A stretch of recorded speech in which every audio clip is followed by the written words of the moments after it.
धर्म, आस्था और अर्थव्यवस्था का संगम, घरेलू टूरिज्म में नंबर 1, देश में आस्था का प्रमुख केंद्र उत्तर प्रदेश। मुख्यमंत्री योगी आदित्यनाथ के कुशल नेतृत्व में उत्तर प्रदेश देश का नया टूरिज्म हब बन गया है।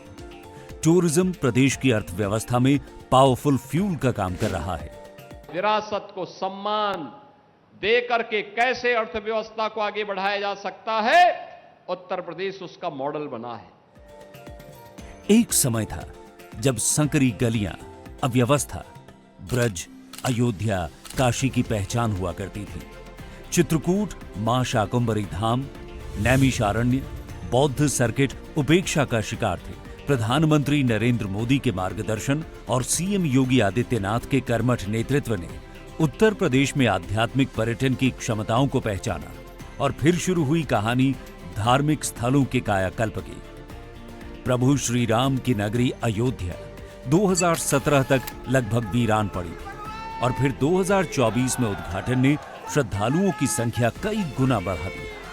2017 तक अयोध्या में सिर्फ 1.25 करोड़ टूरिस्ट आए थे, लेकिन 2025 में ये संख्या 30 करोड़ को पार कर गई।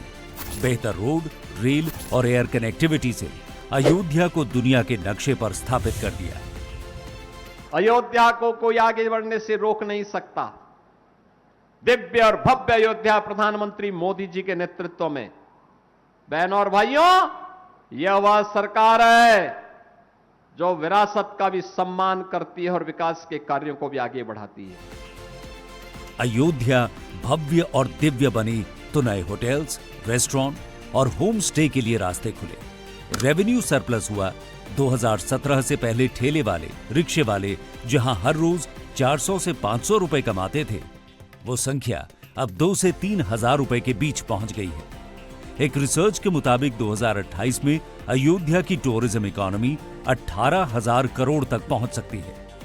वहीं प्रधानमंत्री मोदी का संसदीय क्षेत्र काशी भी पूरी तरह बदल चुका है। शानदार काशी विश्वनाथ कॉरिडोर, करोड़ों की लागत से बना टूरिस्ट फैसिलिटीज से लैस नमो घाट, दशाश्वमेध घाट काशी के विकास की कहानी कह रहे हैं। सुविधाएं बढ़ी तो काशी में टूरिज्म इकोनॉमी में जबरदस्त बूम आ गया। काशी विश्वनाथ कॉरिडोर बनने के बाद यहां टूरिस्टों की संख्या में 6 से 7 गुना वृद्धि हुई।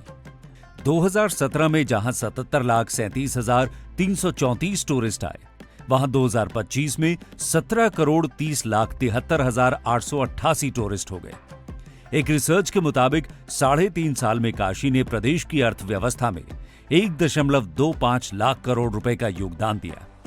काशी आने वाले हर टूरिस्ट कम से कम 4 से 5 हजार रुपए खर्च करता है, जो काशी की इकोनॉमी को बूस्ट देता है और लोगों को रोजगार के बेहतर अवसर। हमारी काशी अविनाशी है, ये अनवरत चलने वाला शहर है। इसी तरह विकास का अभियान भी निरंतर गतिमान है। तीर्थराज प्रयाग ने भी आस्था से इकोनॉमी बढ़ाने का शानदार उदाहरण पेश किया है। उत्तर प्रदेश सरकार ने 9 वर्षों में यहां की धरोहरों को नया जीवन दिया है। महाकुंभ के भव्य आयोजन, शानदार इंफ्रास्ट्रक्चर पर प्रदेश सरकार ने करीब 7,500 करोड़ रुपए खर्च किए। महाकुंभ में 66 करोड़ से ज्यादा श्रद्धालु आए। एक अनुमान के मुताबिक इससे 3.5 लाख करोड़ की आर्थिक गतिविधियां हुई, जिससे पर्यटन, व्यापार और स्थानीय अर्थव्यवस्था को बड़ा प्रोत्साहन मिला। होटल पहले इलाहाबाद में बहुत लिमिटेड थे। आज के टाइम में होटल बहुत सारे खुल गए, लेकिन सब होटल चल ही रहे। ऐसा तो हमने सुना नहीं कोई होटल बंद भी हो गया है। तो टूरिस्ट आ रहा होगा, तभी तो चीज़ें बेटर हुई हैं और तभी तो पर्यटन स्थल अब आज के टाइम पे प्रयागराज बहुत बड़ा पर्यटन स्थल माना जा रहा है। ये भी नहीं कोई छोटा मोटा माना जा रहा है। पूरब में विकास हो रहा है तो पश्चिमी यूपी भला कैसे पीछे रह सकता है। ब्रज क्षेत्र में विकास के लिए यूपी सरकार 30,000 करोड़ रुपए की लागत से इसका कायाकल्प करने में जुटी है।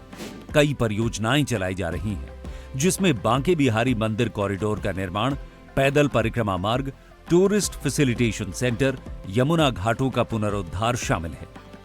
अब बारी है बांके बिहारी की, कृष्ण कन्हैया की।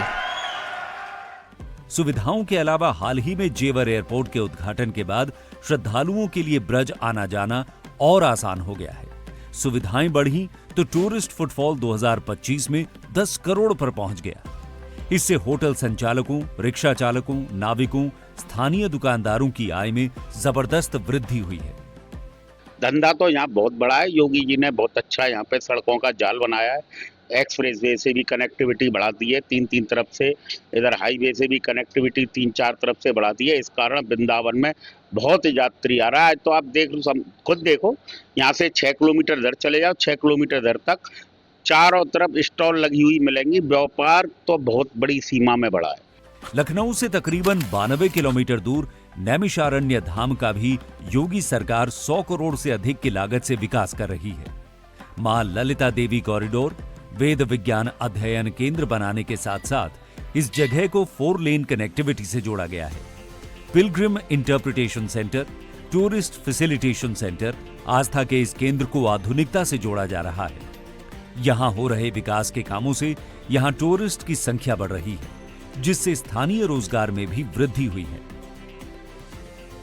जो कॉरिडोर की योजना चल रही है माननीय मुख्यमंत्री योगी आदित्यनाथ जी के द्वारा, प्रदेश की गवर्नमेंट के द्वारा, वो अच्छी योजनाएं चल रही हैं, अच्छा कार्य चल रहा है। उसकी वजह से श्रद्धालुओं की आने की जो संख्या है उसमें वृद्धि हुई है। और वृद्धि होने के पश्चात थोड़ा जो यहाँ के निवासी हैं, चाहे वो ब्राह्मण वर्ग हो, माली वर्ग हो या अन्य जितने भी वर्ग हैं नैमिषारण्य के वासियों सभी का लाभ हो रहा है। 4 लेन और एयर कनेक्टिविटी से जुड़ चुके चित्रकूट को भी मुख्यमंत्री योगी आदित्यनाथ टूरिज्म का नया हब बना रहे हैं। 950 करोड़ रुपए से अधिक की लागत से कामदगिरी परिक्रमा मार्ग, रामघाट, मंदाकिनी नदी तट का सौंदर्यीकरण, लक्ष्मण पहाड़ी के लिए रोपवे, राजापुर में तुलसी स्मारक उपवन का विकास, रानीपुर टाइगर रिजर्व और मानिकपुर में इको टूरिज्म आधारित थीम पार्क से चित्रकूट को नई पहचान मिल रही है।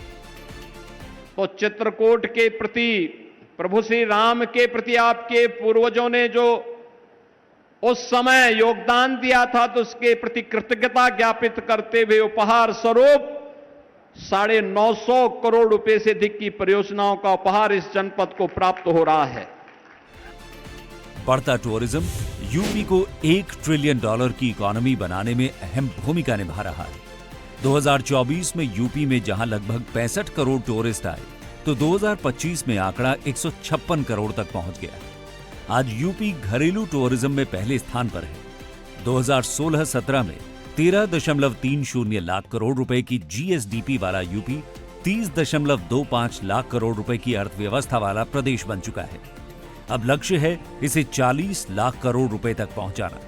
प्रति व्यक्ति आय भी लगभग दोगुनी हो चुकी है। सांस्कृतिक धरोहरों के पुनर्जागरण, बेहतर बुनियादी ढांचे और दूरदर्शी नीतियों के दम पर योगी सरकार उत्तर प्रदेश को न सिर्फ देश की आध्यात्मिक राजधानी बल्कि आर्थिक विकास का एक मजबूत इंजन बनाने की दिशा में आगे बढ़ रही है।